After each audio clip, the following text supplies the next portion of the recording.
Good morning friends, এখন বাজে সকাল 6টা। আর এই কুয়াশাচ্ছন্ন ওয়েদারে আমরা সকাল সকাল বেরিয়ে পড়েছি। আমরা 4 বন্ধু মিলে যাচ্ছি এমন একটা জায়গা আজকে। এটা ঐতিহাসিক একটা জায়গা, কিন্তু খুব কাছেই, বেশি দূরে নয়। কলকাতা থেকে মাত্র 70 কিলোমিটার। তো আজকে আমরা যাচ্ছি, আর কোথায় যাচ্ছি সেটা জানার জন্য তোমরা ভিডিওটা লাস্ট পর্যন্ত দেখো, তাহলে তোমরা জানতে পারবো আমরা কোথায় যাচ্ছি। খুব সুন্দর একটা জায়গা। আর এই যে আমার সঙ্গে আছে আমার বাপনদা, আর ওই যে আছে পার্থদা, আর ওকে তো সবাই চেনো, আমার প্রসেন ভাই। তোমরা 4জন মিলে, এই যে প্রসেন ভাই অ্যাভেঞ্জার আর আমার জেডএস, তো দুটো গাড়ি নিয়ে আমরা আজকে যাচ্ছি 4জন। তো বন্ধুরা, রাইড শুরু করা যাক। চলো।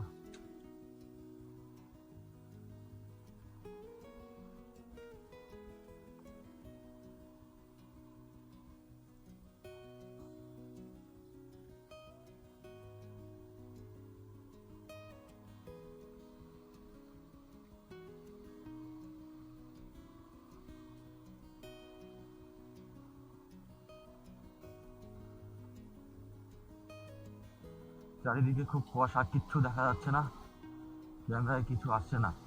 তো আকাশটা, ওয়েদারটা একটু পরিষ্কার হোক, তারপরে ক্যামেরাটা অন করবো, ভিউটা তোমাদের দেখাবো। যা ওয়েদার, চারিদিকে কিচ্ছু দেখা যাচ্ছে না, একদম কুয়াশাচ্ছন্ন হয়ে আছে, ভীষণ কুয়াশা পড়েছে আজকে। আজকে আমরা বেরোচ্ছি বলে মনে হয় বেশি কুয়াশা পড়েছে। ভবন দা, ওঠো। আমরা একটু চা পান করে আবার রওনা দিয়েছি।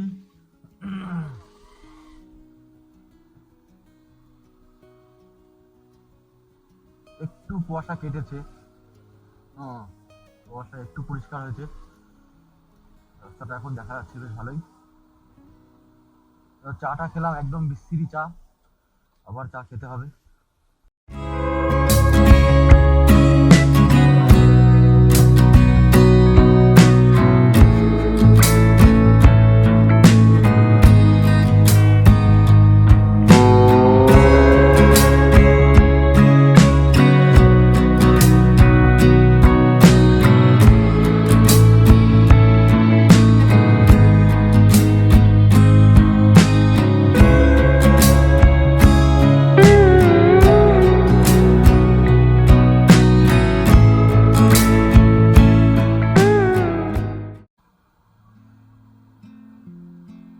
এখন আছি চাকদা বনগা রোডে, আর জিপিএস অন করে নিয়েছি। আমাদের গন্তব্য এখান থেকে এখনো 62 কিলোমিটার, গুগল দেখাচ্ছে 1 ঘন্টা 41 মিনিটের রাইড আছে।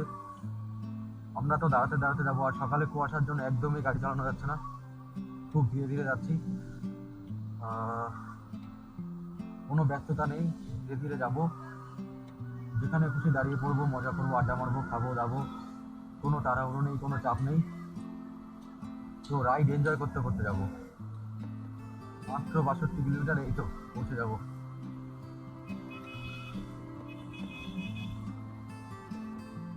কি হয়েছে? হ্যাঁ, তেল বাদিকে পাম্প করলে ভরে নেবো ওখানে।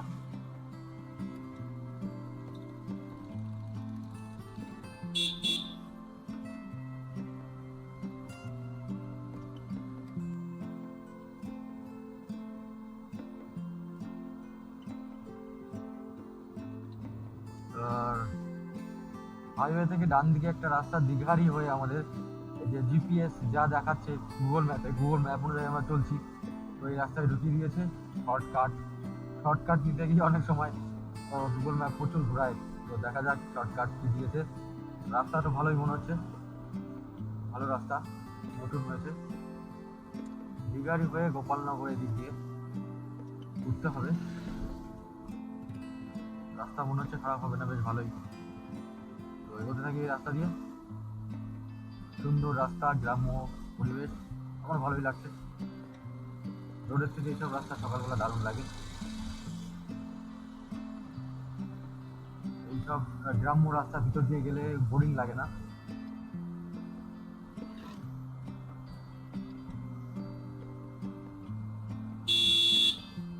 আঁকা বাঁকা রাস্তা চলে গেছে,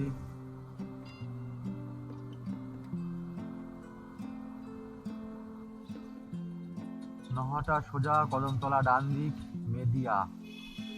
আমরা যাব সোজা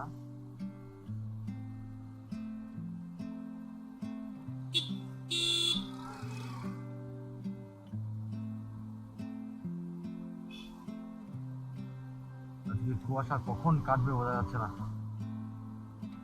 কুয়াশা এখন আরো বাড়ছে।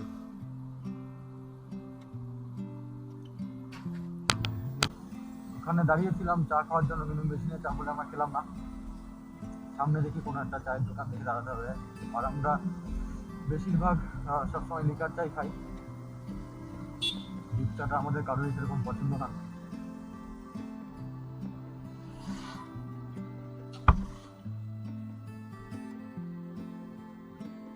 চায়ের দোকান, চায়ের দোকান।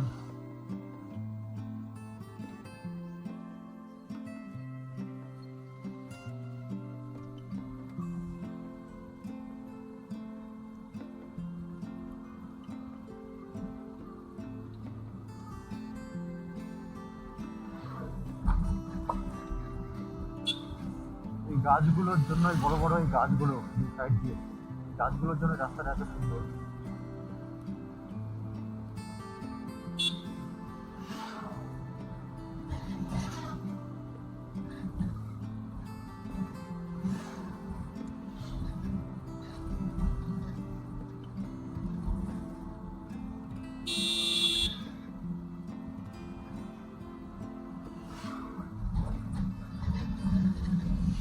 গাইঘাটা,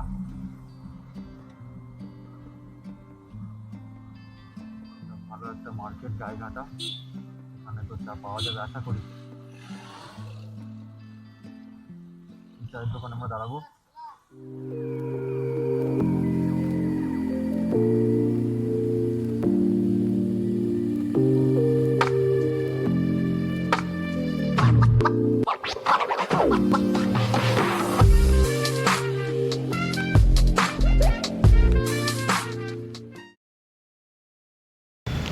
আমরা বাড়ি থেকে বেরিয়েছি সবে 2 ঘন্টা হয়েছে, আর এটা আমাদের 4 নম্বর কাপ চলছে চায়ের। এখানে আমরা সবাই চাকর, শুধু এই যে এই পার্থদা বাদে, আর এই যে কজন যে আমরা দেখতে পাচ্ছি আমরা 3 জন, সবাই আমরা চাকর।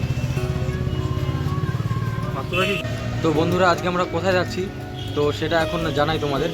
আজকে আমরা যাচ্ছি উত্তর চব্বিশ পরগনা জেলার বসিরহাট মহকুমার ধান্যকুড়া বলে একটা জায়গা আছে। তো সেখানে ঐতিহাসিক একটা জমিদার বাড়ি আছে, অনেকের সেই জায়গাটা সম্বন্ধে অজানা। তো আজকে আমরা সেই জায়গাটা যাচ্ছি, আর সেখানে আমরা ভিডিও করবো আর তোমাদের সামনে তুলে ধরবো সেই জায়গাটা সম্বন্ধে।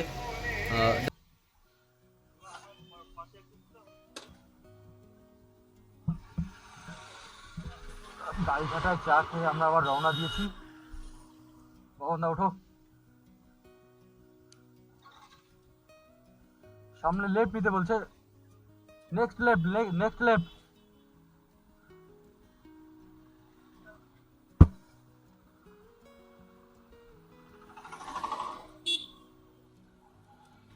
লেফট নিতে হবে।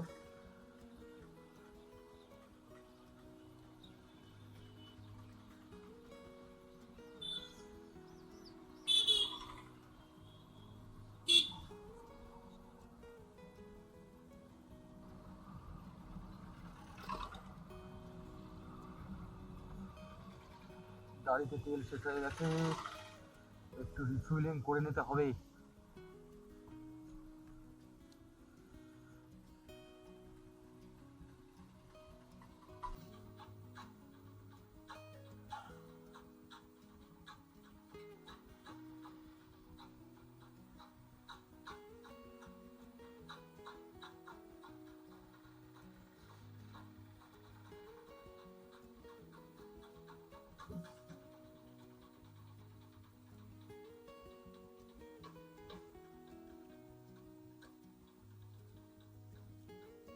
টাকা 4 লিটার 69।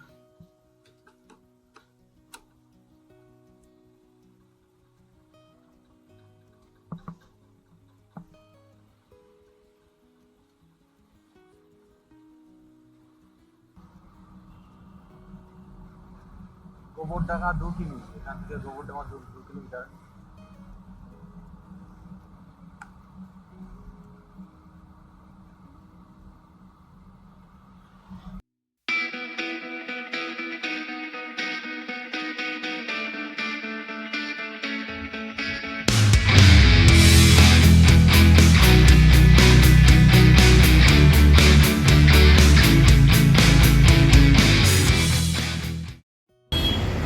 এখন আমরা আছি মগরা বাজারে, আর ব্রেকফাস্টের টাইম হয়ে গেছে। এখন আমরা ব্রেকফাস্ট করবো, আর তারপরে এখান থেকে বেরোবো। এই একটা হোটেলে আমরা দাঁড়িয়েছি, আমরা অর্ডার দিয়েছি রুটি তরকারি, দেখি তারপরে আর কী খাওয়া যায়।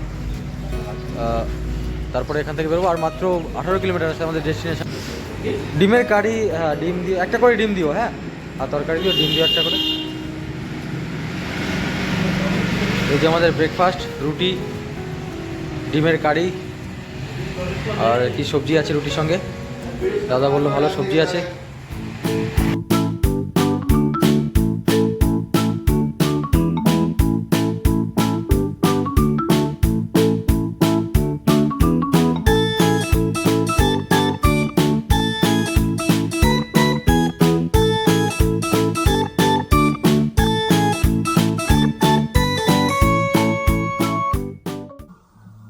আমরা অলমোস্ট পৌঁছে গেছি আমাদের গন্তব্যে, আর মাত্র 2 কিলোমিটার রাস্তা আছে।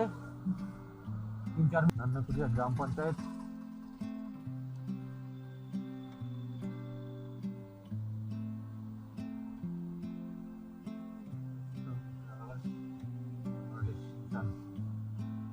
ধান্যকুড়িয়া জমিদার বাড়ি এবার আমাদের খুঁজতে হবে।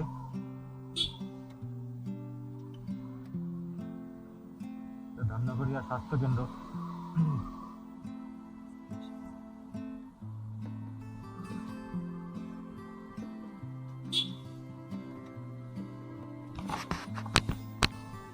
আমরা পৌঁছে গেছি ধান্যকুড়িয়া জমিদার বাড়ি। এই যে সাইড, ডান সাইডে দেখা যাচ্ছে এটা ধান্যকুড়িয়া জমিদার বাড়ির প্রপার্টি।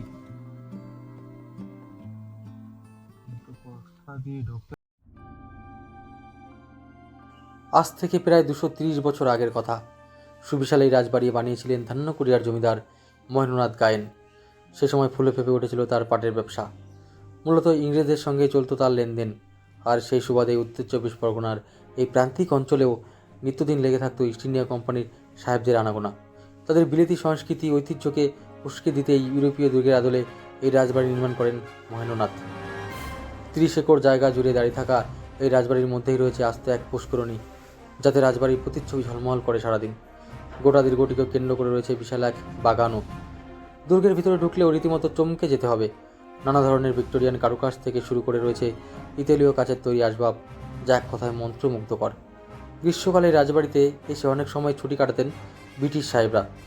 তাদের জন্য ছিল পৃথক নহবতখানা, অতিথিশালা, এমনকি সে সময় রাজবাড়ির জন্য পৃথক রেল স্টেশনও তৈরি করেছিল মার্টিন কোম্পানি। গায়েন গার্ডেন নামে সেই স্টেশনে এসে থামতো ন্যারো গেজের ছোট্ট বাষ্পচালিত ট্রেন।